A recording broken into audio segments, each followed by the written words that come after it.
এইটাই হচ্ছে মায়ের মহামন্ত্র। যেখানেই বুঝে নেবেন আপনাকে একটা জল পোড়া বিক্রি করছে, বুঝে নেবেন পিছনে কিছু কালো আছে। মহাপ্রভু চৈতন্যদেব ঘরে ঘরে কোনো মানুষকে ডেকে ডেকে বলেনি আয় একটা মাদুলি দি, আয় একটু জল পোড়া দি, আয় একটু ঘটের জল দি, বলেছিল না। তিনি বলেছিলেন হরে কৃষ্ণ কৃষ্ণ কৃষ্ণ হরে হরে, হরে রাম রাম রাম হরে হরে। এই মহানাম বদনে বারবার বলতে বলেছিলেন। আজকে ঘোর কলিযুগে আমিও বলি জয় কৃষ্ণ কালী মায়ের জয়, কারণ আমি কালী পূজা করতে পারি। আসল আমি ভক্ত হচ্ছে গিরিধারীর নন্দলাল। মা স্বয়ং আমাকে বলেছিলেন আমার হাইট এতটা, আমার মন্ত্র এইটা, আমার নাম কৃষ্ণকালী। মা আমাকে বলেছেন পরমহংসদেব যেমন মায়ের সাথে কথা বলতেন, তখনকার যুগে মানুষের চোখে একটা পর্দা ছিল, তারা বুঝতে শুনতে পারতেন না, তেমন এখনকারও তাই হবে। কারণ মা যে আমার সাথে কথা বলেন, তাই আমার কাছে তাবিজ নেই, জল পোড়া নেই, তেল পোড়া নেই, কিচ্ছু নেই, শুধু আছে জয় কৃষ্ণকালী মায়ের জয়। বারবার বলুন, এখানে গরিব দুস্থ অনাথ সবাই আসে, সবাই বলে মাগো আমি পেয়েছি, মাগো আমি পেয়েছি, মাগো আমি পেয়েছি। আমি জানি, তাই জয় কৃষ্ণকালী মায়ের জয় এই মহামন্ত্র প্রচারের জন্য আমার জীবনে বারবার ঝড় এসেছে, বারবার। আপনারা কি ভাবছেন আপনারা সুখী? আর মঙ্গলা মায়ের কাছে কৃষ্ণকালী মা এসছে বলে খুব সুখী? ভুল মা। সব থেকে দুঃখ জ্বালা যন্ত্রণা সবকিছু আমাকে নিতে হয়েছে। ওকে বাইরে ঘোরাও না বেটা, একটু ওকে কাঁদিয়ে না মা, যাও গাছের তলাতে হাওয়া দিতে থাকো, বাইরে প্রকৃতি হাওয়া আছে, থাকো তুমি ঘোরাও, তুমি যাও মা, তুমি ঘোরাও।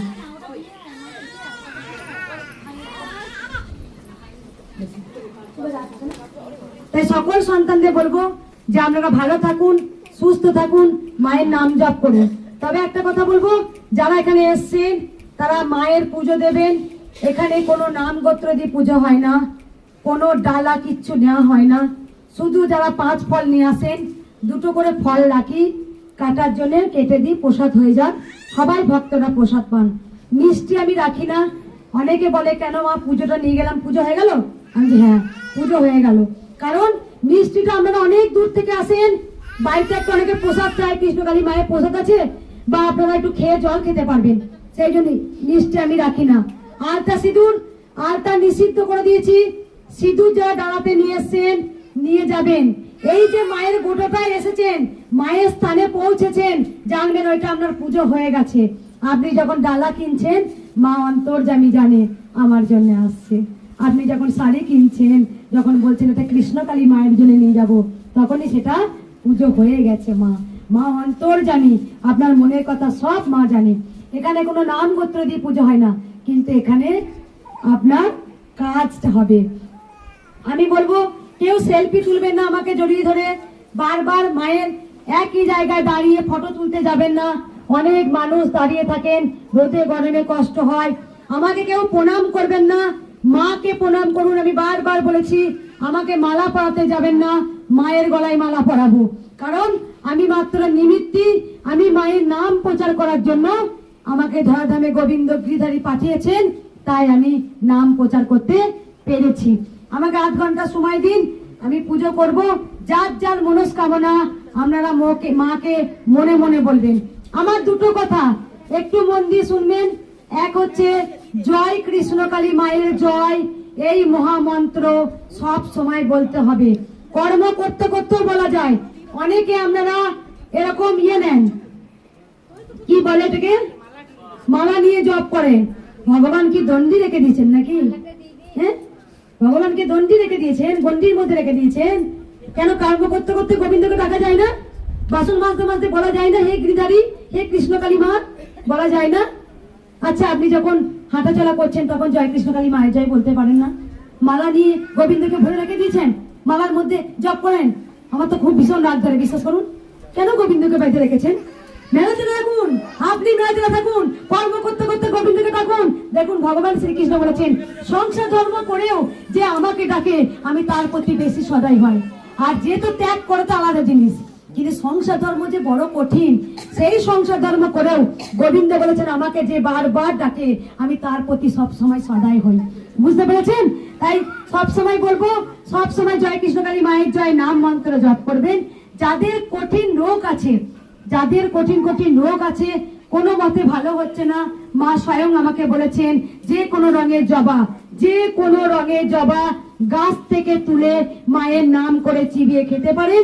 বা কেউ ভালো করে শুনে রাখুন, দুবারে কিন্তু আর বলবো না, সেই 1 কাপ জলে ফুটিয়ে নেবেন। যদি কেউ বলেন যে আমি জবা ফুল পাই না, নিম পাতার মতো শুকিয়ে নেবেন। এখানে এসে আমি কিন্তু আর কিচ্ছু বলবো না, এখন বলে দিচ্ছি। জবা ফুলটা অনেকটা নেবেন, নিম পাতার মতো শুকিয়ে নেবেন। চা যেমন চা খান, 1 কাপ জলে 1 কাপ জল নেবেন, ফুটিয়ে নেবেন, সেটা 1 চামচ মতো দিয়ে দেবেন, ফুলটা ছেঁকে ফেলে দেবেন। দেখবেন একটা খুব সুন্দর লিকার চায়ের মতো একটা রং বেরোয় একদম। সেটাকে আপনারা সকালবেলা খালি পেটে ভর্তি পেটে খেতে পারেন। বুঝতে পেরেছেন? আমার দুটো কথা, জয় কৃষ্ণকালী মায়ের জয় নাম মন্ত্র জপ করতে হবে, জবা ফুলটাকে আপনারা ফুটিয়ে খেতে পারেন বা আপনারা কাঁচাও খেতে পারেন। আর কিছু বলবো না। আর একটা কথা, যারা ধূপকাঠি মোমবাতি নিয়ে এসছেন তারা সেই ধূপকাঠি মোমবাতিটা বাড়িতে জ্বালাবেন মায়ের নাম করে। এই মায়ের স্থান থেকে ফিরিয়ে নিয়ে যাবেন, ওইটার মধ্যে একটা অলৌকিক শক্তি পাওয়ার চলে আসে। আপনি বাড়িতে জ্বালান তো, আমি মায়ের মেয়ে হয়ে বলছি, আমার কথা মন দিয়ে শুনুন, দেখুন অনেক কাজ হবে।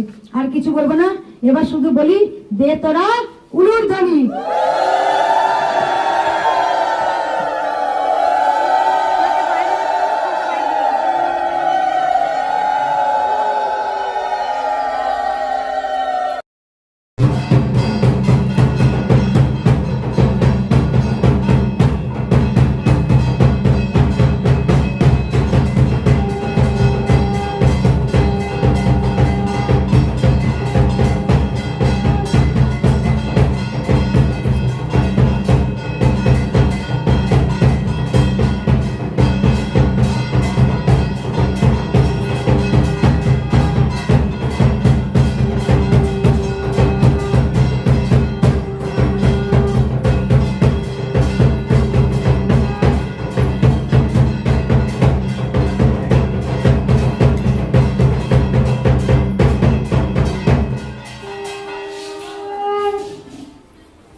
ওই তো ওইখান থেকে নিয়ে ঠিক আছে তুল।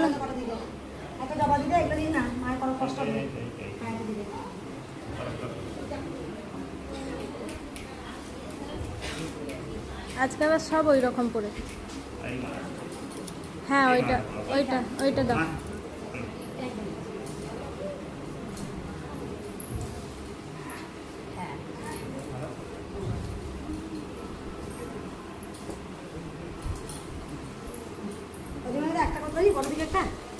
এনাকে আচ্ছাই তো এনাকে